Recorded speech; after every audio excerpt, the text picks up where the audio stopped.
This is the Hells Bay Eldora.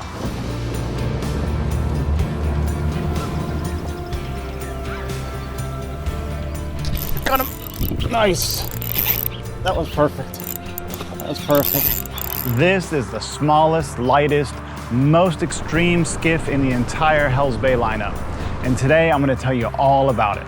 Hello everybody, my name is Robert Mealy. I am the Lynx Angler. Welcome to my channel. Okay, you guys have been asking me for this for, well, years actually, and I've never done a proper walk around on this boat and told you all about the features and all of the additional things that I've done. So today I'm gonna do it. I've finally stopped being lazy and I'm gonna do it for you today. So first, let's talk about the specifications of this particular boat. The Hells Bay Eldora is 16 foot, 4 inches long. It has a 69-inch beam, which makes it kind of short, but pretty wide. It's a really good ratio. It weighs 350 pounds without the engine and rigging. So you figure by the time you add the engine, which is about 168 pounds, things like the jack plate, the power pole move, and so forth and so on. As you see it here, it's probably 700, maybe 800 pounds, which still makes it extremely light, lighter than a personal watercraft. So that's why this boat has a claimed 3.5-inch draft. Now, I have done my best to try to measure that. That can be a really difficult thing to measure, especially if you're in the boat. But I think it's very, very close to accurate, especially if you have your weight in the bow. If you have your weight in the bow to sort of offset the weight of the engine and all the stuff that's back here, and you flatten the boat out a little bit more, you can go extremely skinny. As my friends like to say, it'll float in a puddle. So what I think the easiest thing for me to do is to tell you all of the things that have changed, and while I'm going around, I can tell you what is standard and then what are additional accessories that I've added. Okay, let's jump in. Okay, let's start right here at the helm. Well, it's more of a grab bar than a helm, but this does not come standard with the boat. This is something that I added. When I bought this boat, I bought it used, and it was a bone stock Eldora.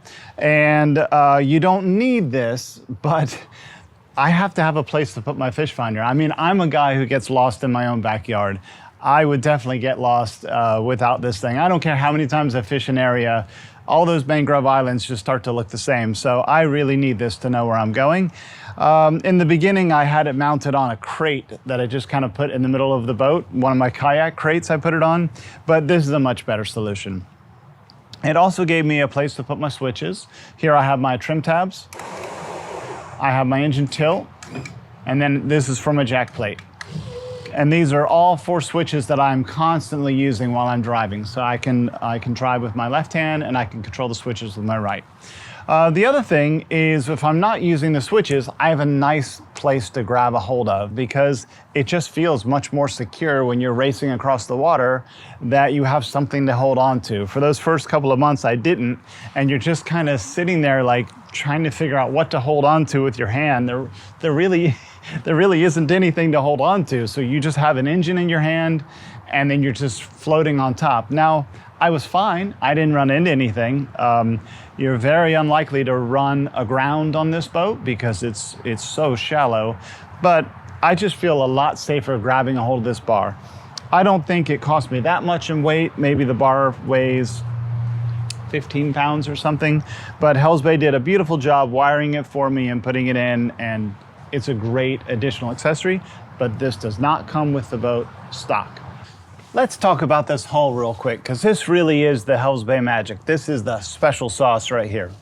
So it is a flat bottom boat, even though right here it doesn't look like it is, but you have this nice sharp entry keel right here that allows you to kind of bust through the waves when you're running in chop. And then right about here, this hull flattens out and it's almost completely flat. You do have a nice rounded transition that helps keep this boat very, very quiet in the water, but it's when you're poling, it's very easy to pivot and move this boat because the whole back of the boat's completely flat. Now, of course, you feel that when you're running across the chop. If you don't engage the keel on the front of the boat, it will smack across the chop. But all you have to do is use your trim tabs, bring the nose down, and you can slice right through them, and it's really wonderful. Another thing that's great about the Hells Bay is this built-in spray rail right here. This boat is incredibly dry. I have taken it out many, many times when it was probably far too choppy for this boat, you know, 1 to 2 foot chop. It can handle it just fine. And I stayed incredibly dry thanks to this spray rail right here that runs almost all the way to the back. So a lot of the Hell's Bay magic right here in this hull. I'm sorry it's a little bit marked up, but you know, I use this boat a lot. Okay, as we come around to the back of the boat here, we have this cushion. This is all the creature comfort you get right here. And the cushion just slides into this groove, so it's really easy to take off, which I always do before I pressure wash the boat, and just slide it back on. For me, it's a little better to not get it all wet if it doesn't have to be wet, even though it is waterproof. And we still have the factory switches here in the back. This is standard. These are additional switches here. The only thing different here is I have the switch for my navigation lights, which I have the anchor light up here on top of the platform, and of course your running lights in the front. And then I have a bilge. So one of these is the bilge. And that's right under your right hand. I don't use these very often because I typically just use these. This, of course, is a tiller-handled boat, which is something to get used to if you're not used to running this kind of boat. And when I bought this boat used, it came with this carbon fiber extension from Carbon Marine. It's a really nice extension. I don't have any reason to change it out. It's about the perfect length. As a matter of fact, let me show you if I hop in. It's about the perfect length for me, where it's kind of right here. I can kind of rest my elbow on it. It's a pretty comfortable position for me to ride in just like this. Now, when I'm navigating around the dock, I can get up and I can still pass it behind me, which is really important to be able to pass this behind me because you're making these kinds of motions as you're coming into the dock. So it's about a perfect length. And if I'm trying to make a very, very shallow water start, I can kind of step forward and kind of still reach back and use it. If I want to get my weight as far forward as I possibly can for a shallow water start. Of course, lanyard, and you have your gear selector here, so forward and reverse. So the tiller does take a little getting used to if you've never driven one before, but once you do get used to them, I kind of like them better than a steering wheel because I can't take a steering wheel from lock to lock as fast as I can take this from lock to lock. You can do it very, very quickly behind you, where the steering wheel you're kind of doing like this. With that, it's lock to lock. Now, one of the really neat things that you can do with a tiller that you can't do with a steering wheel boat is I can drive from up here. So a lot of times, if I just want to hunt around and I want to look for clean water or potholes on the bottom or something like that, or even look for fish, I can sit on the platform and drive this boat just like this. So that's really cool. Or you can stand. You can stand and drive it like this if you want, or just lean back against the pole and you can just drive like this. That's really awesome. Again, you can't do that with a steering wheel boat, but you can do that with one of these. So I really appreciate that. The other thing about driving a tiller-handled boat that you may or may not know if you don't have experience with it is that it's very sensitive to the trim of the engine. Also, how high that I'm running it on the jack plate. So the higher you get this thing up in the water, the lighter this control will get, to the point where I have this one set where it will get so high that it will cavitate. So I run it as high as I can run it, and that makes this as light in my hand as possible. And then you want to use the trim to find that perfect spot where it's not pulling out this way or it's not pushing into your body. But there'll be different levels of trim where this thing is going to have a kind of a pull or a push. And you want to get it just perfect to where you can basically just drive it with your two fingers. That's where you want to be. Because otherwise, if you are trying to hold this thing for a 15 or 20 minute run, or it's trying to push into your body, actually that's a little bit better because it's easier just to lean against it. But you want to get that out. You want to trim it until it's nice and light in your hand so you're not fighting it the whole time. Last thing I have to say is, you are attached to the engine, and the engine is the lowest thing in the water. At any given time, it's the thing that's going to hit bottom or it's going to hit oysters. It's a lot lower than the boat is. It's super important to always wear your lanyard, because you could see a scenario where this engine could hit something dramatic. This handle could come over and knock me clean out of the boat. And so I think it's super important to make sure that you've got this on, probably very firmly. So if you come out of the boat stops. And so that's really kind of the danger. This handle, it could come into you. I mean, I haven't had it happen before, but I'm prepared for that if it does.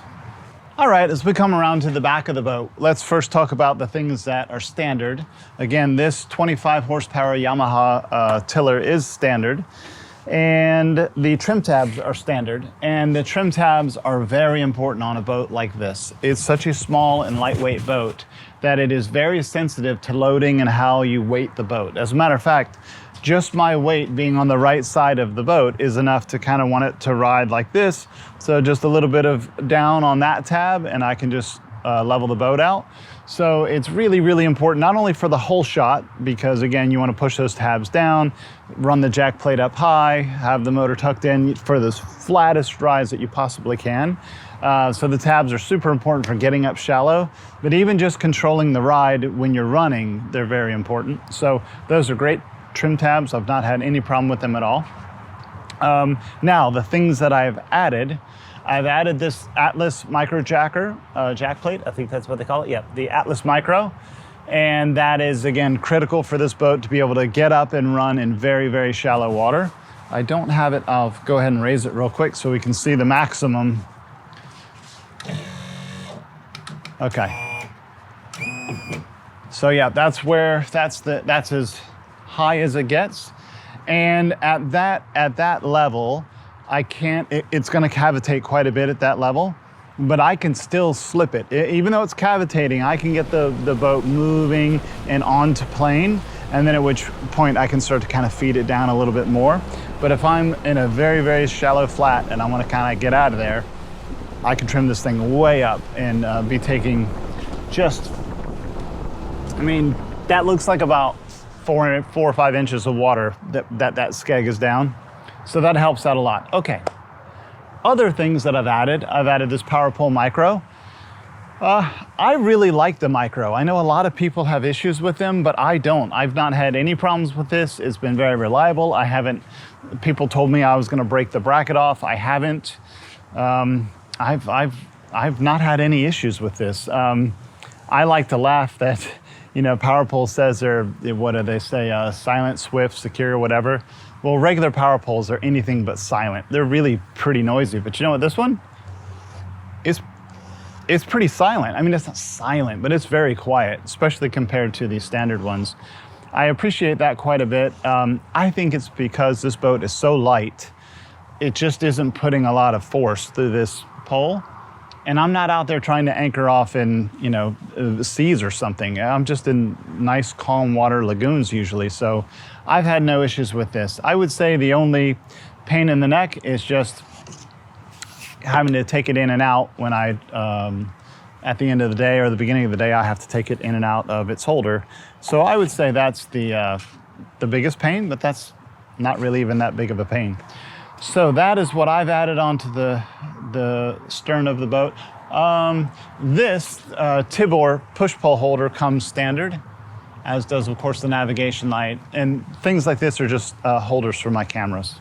That's all. And then this is not standard. I added this, actually. So when I'm poling from up here, I have a place to stash a rod. So I can clip the push-pole into here, grab my fishing pole, and make a shot.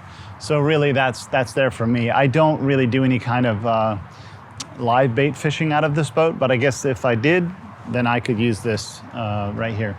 I forgot to mention this anti-cavitation wing made by Shaw.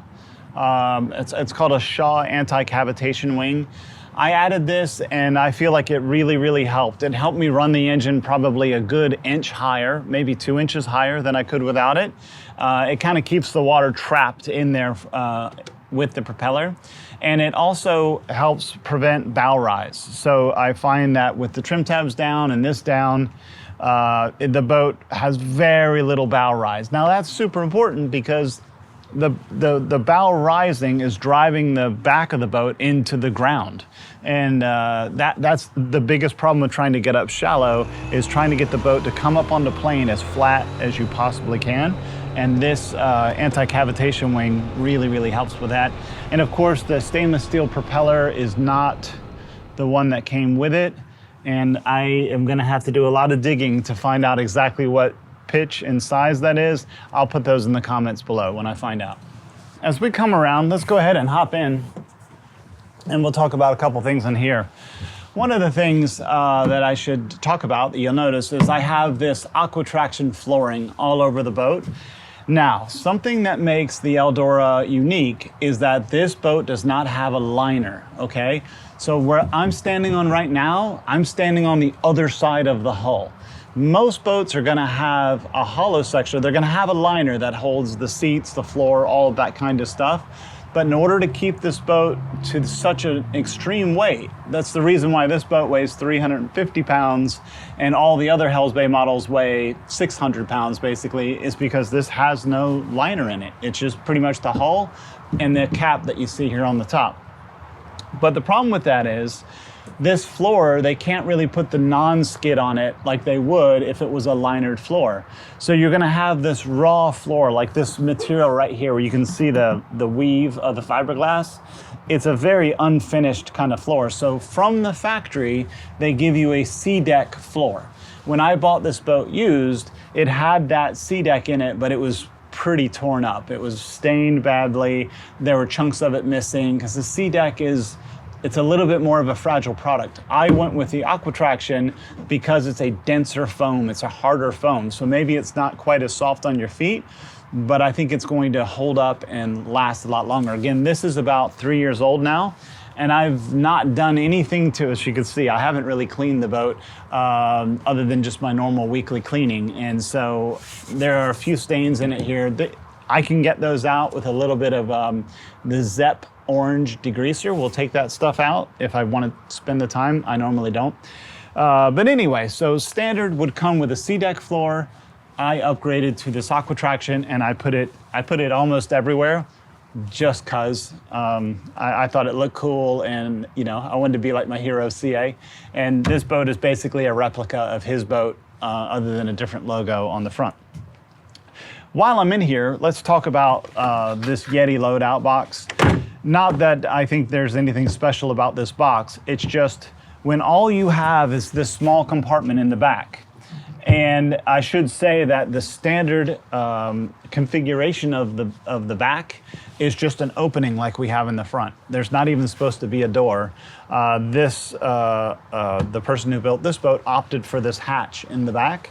So I have a little bit of storage back there, but it's not great to get to. You don't really want to go digging around in there very much if you don't have to. So I keep this Yeti loadout box on the top so I can have all of my tackle, my pliers, all of my stuff easy to get to. Again, I don't have all those nice lockers like you would have in a normal boat. So that's one thing. The other thing I want to talk about, it's a baby lizard, is because I don't have a liner in this boat, then that means basically I'm standing in the bilge. There really isn't a bilge, because the bilge is that space in between the decks. This boat doesn't have that. So I have this small hole in the back, which drains back into what you would call a bilge, a little tiny rectangular bilge in the back. That's fine. The problem is, if you have any water in there, the bilge is at the same level, because remember, I'm standing on the top of the hull. I mean, there is no lower level that this water can go to. So the water from inside of there is gonna come into here as soon as you put any weight on the front. So I bought this little plug here, and I have to try to remember when I start out the day, I need to plug that hole. Otherwise, as soon as I walk to the front, any water that I picked up from, backing off the trailer or anything like that, it's gonna be up with me and it's gonna soak everything in the boat. That's kind of a little bit of a downside of this kind of boat, is I'm at bilge level, let's just say it that way. The bottom of the boat, the cockpit, is basically at bilge level. So that little plug helps keep the water back there instead of coming forward with me. So that's something that I've added, and that's something to keep in mind if you have one of these boats. Okay. All right, we better speed this along before the rain's coming to get me. The rain's always coming to get me. We have rod holders here on both sides. This is a standard fly rod, so you can easily put 9-10 foot fly rods in here. If I want to, I can normally get 4 per side. Right now I'm just running 2 on this side, 2 on this side. But I've stuffed this thing with 8 or 9 fishing poles before. It's a little clumsy, but it works. They'll stay in there. They do, of course, go this way instead of this way on this boat. In my other boat, they go this way. Okay, now we're at the front, and we're going to talk about one of the things that I really don't like very much about this boat, and that is the gas tank. Now, the standard gas tank is one of those removable orange, it's a 6-gallon plastic little fuel thing that you would see in a cheap bass boat. And I had that for a while. It was pretty awful. 1, it's super ugly. 2, you gotta crawl up in there, unclip it, drag it out, put fuel in it, then put it back, and then crawl into there and clip it back again. It wasn't the best. This is what my friend CA had in his Eldora. I said, okay, let me do that. So they added this slide out tank. But the trouble with this tank is it's a pain in the neck to use. It's important to understand, I can't check the fuel level. This is my gas gauge, right? So it's a stick with these burn marks in it that tells me how much fuel I've got. I have no way of knowing otherwise, and I can't use the stick with the tank where it's at. So I have to undo this clip, which is usually not doing anything anyway. Then I have to slide it out. Now I can check the gas, I can put fuel in it, I can do all that stuff. When I'm in the boat, this isn't too hard to do, okay? That's pretty easy when you're in the boat. But when I'm at the gas station, I'm outside the boat, and sliding this thing around from over there is a pain in the neck, especially when it's full. And then trying to hunt around and find where this little pin lines up, it sucks. I mean, it's not a great solution. I feel like it's a little heavier than it needs to be. But it's what I got, and I shouldn't complain. It's what we got with the Eldora. We're not gonna have a real gas tank. I guess what I wish I had was maybe a port up here, but then I'd have a big ugly hole or something. So anyway, it's something that I don't love about the boat. It just is what it is. The slide out gas tank. If I were to ever build another one, I mean, I guess I would go with that, unless they think of something more clever to do than that. The other thing that you'll normally see in this boat is my Yeti cooler right here. It's a Tundra 45. It fits here just about perfectly. That goes along with exactly the same thing about this little loadout box, is I have that full of stuff. I have my dock lines. A lot of times I'll have my rain gear in there. I'll have a towel. Sometimes I'll have tackle in there. So that's usually sitting right here. Again, this boat does not have very much storage, so you gotta kind of bring your storage with you. It's fine, it's okay. The other thing is I will use the Yeti as my front casting platform. So once the sun gets up in the sky a little bit and I'm doing a little bit of sight fishing, I'll put the Yeti on the front so I can get that elevated position and try to find the fish. I'd like to say this one thing.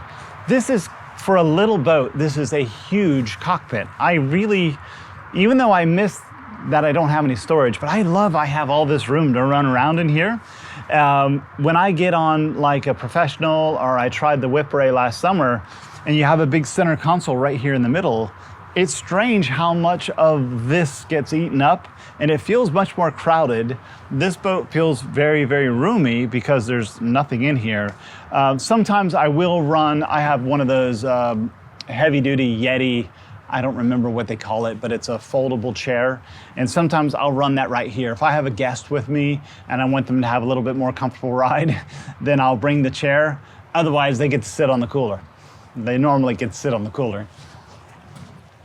Okay, our tour has reached the front of the boat. And here is my aqua traction again. I'm sorry it's not just a little bit cleaner, but I figured I don't want to spend a whole day detailing this. This is the way it looks most of the time. And so when we get to the front, the only thing that I've added, it does have this pop-up cleat, which is kind of nice to, sometimes if I'm running a dock line to that, that's nice to have that. And then the other thing, of course, is my power pole move. Oh, I forgot to mention, under here, I do have a single 24 volt Dakota lithium trolling motor battery. It's 24 volt because the Move is a 24 or 36 volt trolling motor. So I had to put that in there. And then of course the Move itself. I'll do a whole other video on the Move. Let's just say that I really, really like the quality of this motor. It is, in fact, the quietest I've ever sampled. It's really, really, especially the steering is silent. And I love it. It's also a little bit shorter from the tip of the skeg to the top of the propeller. It's 9.5 inches. And so that means you need 11 maybe to run it and keep it under the water and keep it quiet. But on a calm day, this boat is so light that I don't even mind letting a little bit of that propeller come out of the water, because it doesn't take much to move this boat. And when I'm in really shallow water, like I'm in 7 inches of water or 8 inches of water, I'll run the trolling motor, like in the wintertime, I'll run it a little bit out. And it's fine. It's just a very light little splash that it has, but it's fine otherwise. And but if one thing that I do like to do with this motor, because it is so powerful for this boat, I call it island hopping. So if I'm on one side of a little bay and I'm fishing this island and I want to go jump over to that island over there, I don't get on the engine. I just put this on speed 16 or 15 and I'm just trucking across there. I mean, I think I looked at the GPS one time and I was going 6 or 7 miles an hour on the trolling motor. So that's kind of convenient that I don't have to, you know, stow this, start the engine, drive it across, then get everything set up again. I just punch up the trolling motor and I just zip across to the other side. So anyway, I love the Power Pole Move. This thing, I guess now is also over 2 years old. Yeah, over 2 years old now. So I've gotten a lot of great use out of that and I will continue to do so. Okay, so that's it. That's my Hells Bay Eldora. This is, I think, one of the greatest technical poling skiffs that has ever existed. I've never seen or been on one that I like better than this. I hope to have this boat or a boat just like this for a very long time. It's perfect for me. But maybe what we should do real quick is we should talk about who this skiff is right for. And I think that is easier to do by saying where I was at when I first was introduced to this boat. I was fishing primarily out of a kayak because I wanted to explore this really shallow, oystery stuff that's kind of by my place over at the beach. And I could never take a big boat like my Marquesa. It just won't go in there. So I was exploring and learning all of those areas with a kayak. The trouble with a kayak, for me, is I usually have a lot of camera gear and drones and a lot of silly stuff I'm taking with me.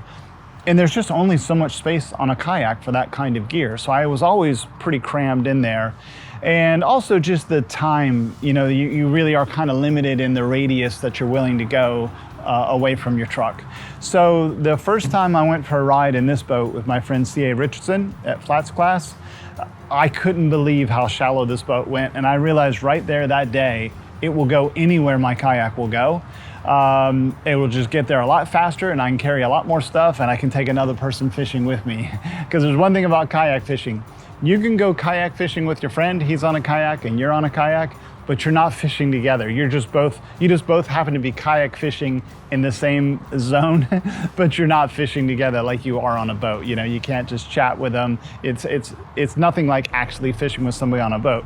So I much prefer the boat over the kayak. That's why you don't see me on the kayak very much anymore. You'll primarily see me on this. So if you want to explore the most shallow waters that you can find, if you want to go into those places that only kayaks and stand-up paddleboard guys can go into, this is the boat for you. If you do a lot of, say, live bait fishing, or you're in a bigger area like, say, Tampa Bay or something like that, this is probably not the boat for you. It only goes 26 or 27 miles per hour, so it takes you kind of a long time to get across a big body of water, and you would have all the fillings come out of your teeth because it can be a rough ride. I mean, you can get it trimmed just right where it's pretty good, but if it's really bumpy, you're not going to want to be in this boat. Again, there's no live well, so that's why if you want to do a lot of live bait fishing, you'd have to bring a bucket with an aerator, and something like that, you'd probably want a larger boat. If you are afraid of it being a little bit tippy or tender, I find this boat's really, really good. However, if I'm up on the polling platform, okay, if I'm up there, I want to make sure that whoever's here has spent time on a skiff before. They need to understand, you know, not to just immediately jump onto this side of the boat because they're gonna throw me off, you know? And so I don't find it tippy, but I'm used to kayaks. To me, this is quite stable, but to someone who isn't used to a small boat, they might find this a little bit tender, but I don't. But if you're one of those people, you probably want a bigger boat.